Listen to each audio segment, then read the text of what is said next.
Welcome to Entree Architect Live, March 23rd, Monday, March 23rd, 2020. I thought I'd hang out with you guys for a little while. I am dedicating myself to, or committing, that's a better word, committing myself to joining you here at the Entree Architect community every Monday afternoon at 2 p.m. Eastern time, this time for 30 minutes. And I have no planned agenda. I have no preparation. I'm just hanging out with you. So if you have any questions, you want to have a conversation, post it in the chat box right down here in the comments, not the chat box. I'm doing this on Zoom, but it's broadcasting live to Facebook. So just post any questions you want to talk about in the comments below, whether you're watching this live or whether you're watching this on the replay. I will monitor this post and I'll answer any questions that I might have. I'm hoping also to inspire others to have a conversation without me. So post away, and if you have answers for some of our members here, post the answers. Do whatever we need to do. The whole idea here at Entree Architect Community is to come together as a community, as a family, and do what we need to do to survive and thrive here at the Entree Architect community as small firm architects. Do whatever we need to do to help one another on a daily basis. I want this group to become a daily place where you can come and seek answers, seek some friendship, seek some camaraderie, maybe an escape from all the updates and information being published elsewhere. We certainly can talk about COVID-19, but I don't want this to be focused on updates on COVID-19. That's something that obviously we're getting everywhere else. I want this group and this 30 minutes to be a time for us to come together, talk about anything you want, talk about business, talk about leadership, talk about life. And I think that there's lots to talk about in terms of what we're all dealing with right now and what we need to do to get through this.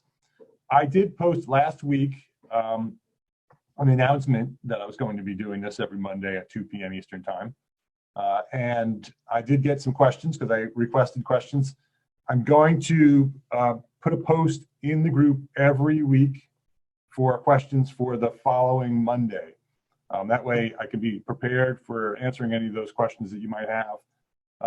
I don't want this to be, a webinar where I'm teaching you something. I have other outlets for that. I just want this to be a place where you can count on me to come here every Tuesday.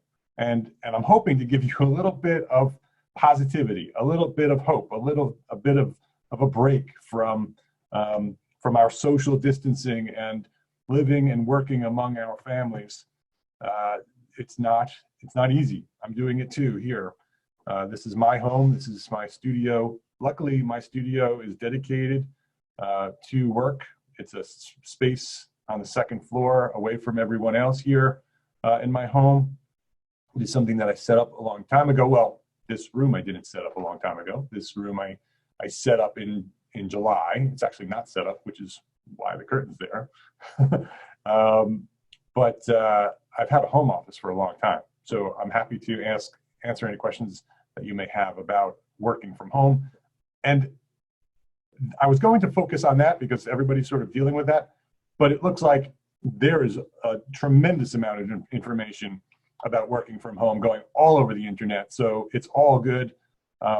I would just say my only suggestion is make sure that you set a routine, that you set a time where you go to work. I commute up my stairs every day at the same time. And I leave generally at the same time. So I have business hours, right? And so I have a routine. I come up here, I do my work, and when I go back down those stairs, it is my commute home. And when I get home, I'm dad again, and I'm my wife's husband. And so when I'm up here, I'm working, and when I'm down there, I'm dad and I'm husband. The other thing I would also recommend is, especially for people who are new at this, is to establish some very clear rules, maybe even write them out and print them and post them so everybody in the house understands the rules and review them with them.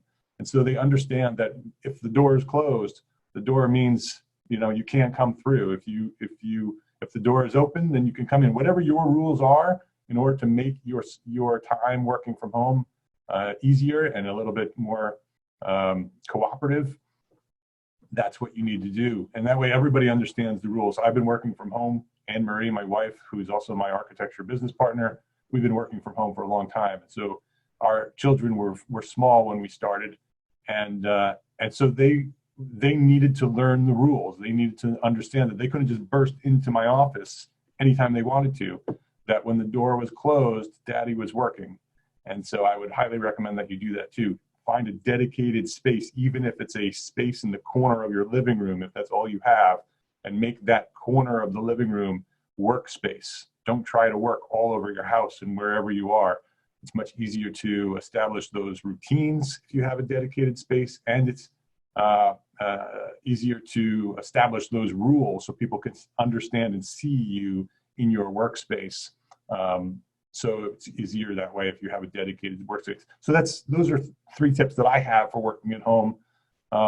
There are several fantastic resources out there. Just Google working from home. Last Monday, we did an Entree Architect Live, which was actually the inspiration for this commitment to be here every Monday at 2 p.m. Eastern time. Go back and watch that video, because that specifically was sort of a very quickly put together team of experts talking about this idea of working from home and how do we transition from working at an office very quickly. How do we do that from home? And so I would suggest that you go check that out as well. The other thing that I had several people ask me is, what are we going to do about cash flow? What are we going to do about making sure that we still have income coming in when we can't go out? And that's a very tricky situation, obviously. We're all dealing with that same thing. Many of us are in states where we have been locked down and we really are not supposed to be leaving our homes at all. In my opinion, the whole country should be at that point now. I know some states are not. I don't even know whether North Carolina technically is a state that's in lockdown, but we are voluntarily locking down and just trying to stay home and not go out. And so how do we stay in business? How do we keep moving forward? And that is a conversation that I would love for you to start having in the comments under this video. Just post your thoughts below. And there's many different angles to that. One is, how do we find the work to continue serving our new clients? How do we keep that pipeline full in a period like this? As well as, how do we keep our current projects moving along? Right? I've gotten many questions about, maybe even a fear of losing the projects because you are staying home, because you've decided, okay, I'm going to try to flatten the curve, as they say, and stay home. If we all stay home, then the number of infected people and the rate of infections will be reduced, and the hospitals and the doctors and the resources that go along with all that can be able to handle the situation better. That's the idea of flattening the curve. If you don't understand what that means, it's not a number. It's about reducing the rate of people being infected. And so, in areas where we're not by law required to stay home, will there be clients who are coming back to us and saying, "Hey, you don't have to stay home. You need to, come and finish my job. Come measure up the space for my house and make sure you're here for construction administration, because the contractors are here and they're working." And so there's that tricky situation where you need to make a decision on whether you're going to send them a message and say, I'm going to stay home as per the recommendations of the CDC, which is exactly what they're recommending. So you can find the language from there, or just look at your inbox. There are hundreds of emails being sent to my inbox saying exactly those things that, we apologize for the inconvenience, blah, blah, blah, and here's what's happening, and here's what we're going to do. And so if you send your clients proactively messages like that saying, okay, we're doing our part to keep things from getting out of control, or however more appropriately you should state that sentiment, and then give them a step-by-step procedure on what you expect to happen, given what right? And so they have some sense of expectation. You've heard me say this many times on the podcast. You've heard me say it in expert training sessions, that managing your clients' expectations are one of the most important things you can do as a business owner. This time, more than ever, don't leave your clients in the dark. Let them know what you're doing. Even if you're afraid that they're going to react negatively to what you're doing, keep them notified about what you're doing and how you're doing it, and ask them how you might be able to help them get through some of the things that they're trying to get through. And then that way they're more likely to cooperate with you. You come prepared and professional in a way that this is how we're going to handle this situation. And things will adjust and change as necessary as we learn more about what we need to do.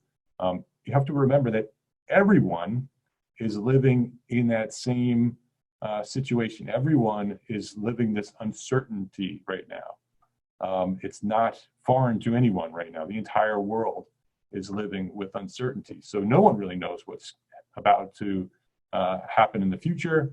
But you need to, if you want to continue to practice with your firm, you need to inform your clients about what's going to happen and how it's going to happen with the information that you know at this point. The other thing I want to talk about is how do we sort of expand our situation right now in order to maybe create new sources of income. So let me just take a sip here of my coffee, and we'll talk about that. I wrote a blog post a long time ago. Let's see what the date is. I'm going to go to Entree Architect. Actually, you know what? I'm going to share this so everybody can see how I'm getting there. Let's go here. Okay. I'm going to share my browser here. This also happened this morning. I reduced membership to the membership. Reduced the membership. Well, not reduced it. I made it free for 30 days because my plan is to maybe help some of you who need resources or would like the live training that's going to happen next week. George Valdez from Monograph is going to be here next week inside the membership to train us on business funnels. Perfect opportunity, right? How do you attract clients now more than ever to your website, and how do you get them through a process to become clients? He's going to be teaching on that. And you can do that. So if you join for free for 30 days, you can watch that video, learn what George is going to teach us next Tuesday. Let's see here. Let me just double check. No, Wednesday. It's going to be Wednesday. It's the first Wednesday of every month. So the 1st, April 1st. It'll be at 2 p.m. Eastern time, but only to members. So you have to be a member. And you can join for free. So it would be free. But and I don't have any problem at this moment. I usually have a problem with this, but at this moment, even if you just joined, went through the training, used the resources, whatever you need, and you decided to cancel in 30 days, even with that as your intent, I'm okay with that. Just do what you need to do in order to get through this. I believe that once you're in, you're going to want to stay in because there's resources in there and monthly training, and there's a Slack group in there. And I just went off on a sales pitch. That wasn't the intent here. So let me get back to what I had planned here, because That wasn't my plan here. Let me open this. Let me just double check, make sure everything's looking good. Yeah, okay. Okay, you're. I just wanted to make sure that you were actually seeing my shared screen. Okay, so the reason I wanted to share my screen, it wasn't to try to get you to join. It was to show you the search tool. If you go up here on search, up here on the menu, it'll bring you to the search page. You can search for anything here. And I wrote an article about making more money, making more money. I think it was, let's see, I published it twice, I think. This was a podcast, so podcast 13. There's lots of things here about making more money. 10 ways here. This is what I was looking for. Originally published on the week of the relaunch, December 12th, 2012. Look at that. How's that for a very early article? The reason I brought this up is because this is still relevant. If you go to search for, let's say, 10 ways an architect can make more money, you'll go directly to this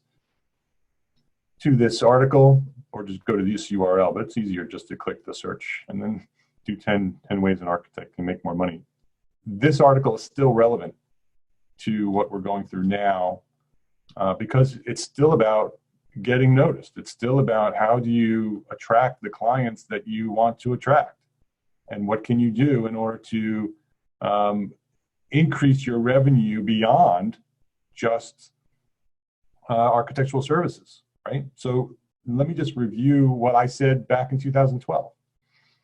And I'm not going to read this article, you can read the article, but additional services, how do we, and what I want to do is start a conversation about these 10 items. Number one is additional services. What can we do that we're already doing and make sure that we get paid for them? Or how can we create new additional services that our clients may need? There may be new services that we can create that would be additional to the services we're already providing. And I write here in our agreement, in our architectural agreement, which is actually entrearchitect.com/hybrid, you can buy that agreement. I clearly identify such things as existing condition surveys, which we can't do right now, but once we're allowed back in, we can start doing existing condition surveys and be paid for them.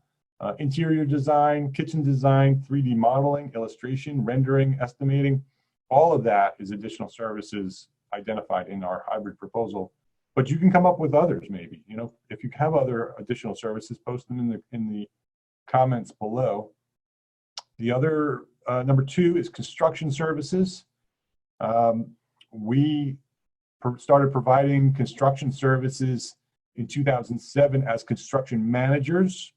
There's a course inside the membership, the construction management course, that teaches you, reviews the agreement that we've developed for construction management, which also walks you step by step through the process.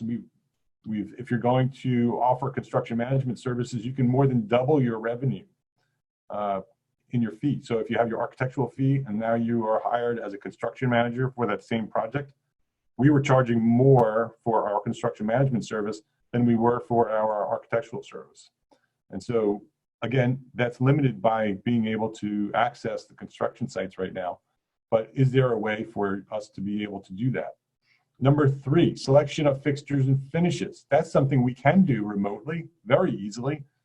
Even as a standalone service, we might be able to do that, helping our clients select fixtures and finishes. And then when we do selections of fixtures and finishes, we also offer our clients a service for purchasing and delivery. So we'll help select them and identify them. We put together a package so someone can purchase them, maybe the GC or they purchase them.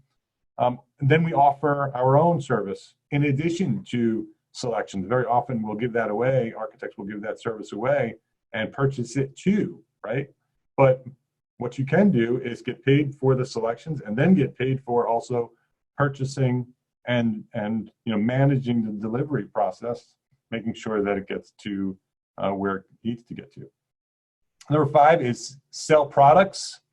That could be easy as lighting fixtures and plumbing fixtures, furnishings, accessories, tile and stone. There are many ways now, especially now, it's even easier today than it was when I wrote this, much easier today. You can set up a Shopify account and sell anything. You can set up an Amazon account and resell. You can drop ship, buy light fixtures and furnishings and have them delivered directly from the manufacturer to your client through Amazon and just get paid for it. You can do that. So number 5, sell products. That's something that in this time where maybe we can't leave our homes right now, maybe we start building out some of these stores, right? Maybe we build out some of these stores and maybe we sell plans in those stores. But that's the thing that we always sort of jump to. We can sell our plans, but you can also sell physical products, and it's easier now than ever to do that. Don't forget your reimbursable expenses. That's number 6. Make sure you're charging for all of your reimbursable expenses. Number 7, reduce financial waste. Go through all of your books and make sure that you're not paying for things that you don't really need to. I write here, prepare a thorough evaluation of all the money that the firm spends. Categorize the list into required, not required, and waste. And then spend only what you need to grow, eliminate the waste, and end up each month with more money. So just by reducing your expenses. That's something we should be doing for sure, both professionally and personally. But when we get to down to the bottom here, I want to have another conversation with you. We're wrapping up soon. This is a 30-minute call. But I also wanted to say number 8, monetize your website. You can sell ebooks. You can sell plans. You can redesign your website so it's not a portfolio, but it's a place where you can earn money, right? Especially now where everything is digital. People are beginning to learn very, very quickly how efficient the internet can be, okay? Increase volume. Many architects reduce their fees in order to be more competitive. That may work to win the project, but if your fee is not high enough to cover expenses, overhead, and profit, you will not be in business for very long. If you choose to reduce your fees, you must also increase your volume. All right, so if you're going to reduce your fees, make sure you increase your volume. But my sentiment to you, and this is what I wanted to talk about, is now is not the time to reduce your fees. Don't try to compete with other people because everyone is going to do that.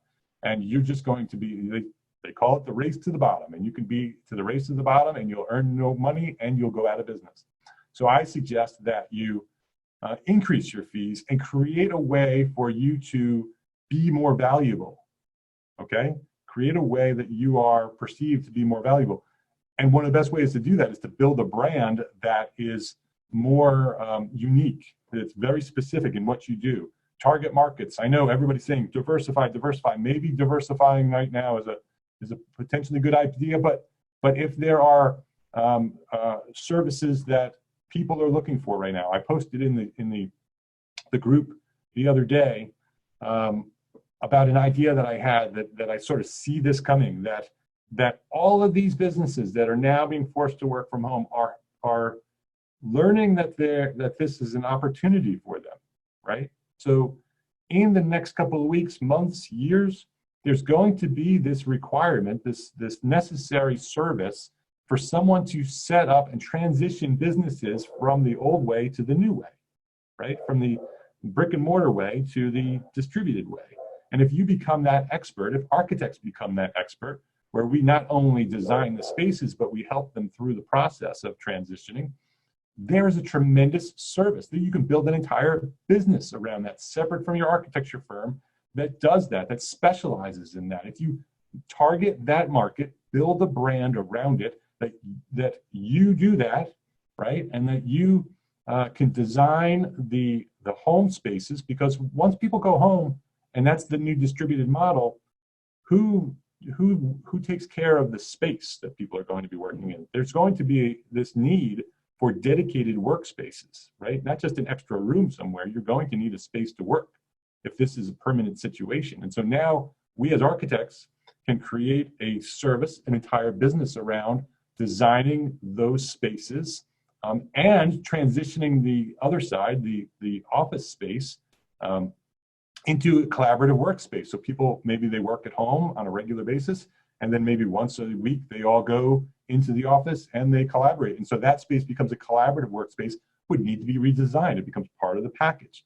The other idea is that you also manage that process of making sure that that it's not just about the spaces, but it's about the people being trained properly, so they know what they need to do when they're working from home. You become that resource, both from a free service as well as a paid consultant for businesses to do this. You become that expert. When you become an expert, you can raise your fees. That's the whole point of this. Create new services, new businesses that you become valuable, more valuable than the people who are racing to the bottom. If you just continue doing what you're doing and you just lower your fees, everyone will just race to the bottom, and no one will succeed. And so that's my suggestion to you as we're coming up on our 30-minute call here, is those are your 10. I'll just roll through them real quick again. Number 1 is to focus on your additional services. Number 2, consider construction administration or construction management services. Number 3 is the selection of fixtures and finishes. Number 4 is purchasing and delivery. Number 5 is to sell products. Number 6 is check your reimbursable expenses, making sure that you're getting paid for those. Reduce your financial waste, watch your expenses, and make sure that you're not spending money where you don't need to. Monetize your website, and then increase your volume. Whether or not you're going to reduce your fees, if you're worried and you're going to reduce your fees, I don't suggest that you do that. But if you do, you need to increase your volume in order to remain, which is going to be very difficult at this time, right? It's going to be difficult to increase your volume and raise your fees and succeed. So that one, I think, is maybe not relevant right now, but number 10 is absolutely relevant. Raise your fees, and not just raise your fees, but create that value. Create the resource that goes with that people are looking for, and you become the expert, and that expertise is worth a lot of money. And then you can earn more fees as an architect.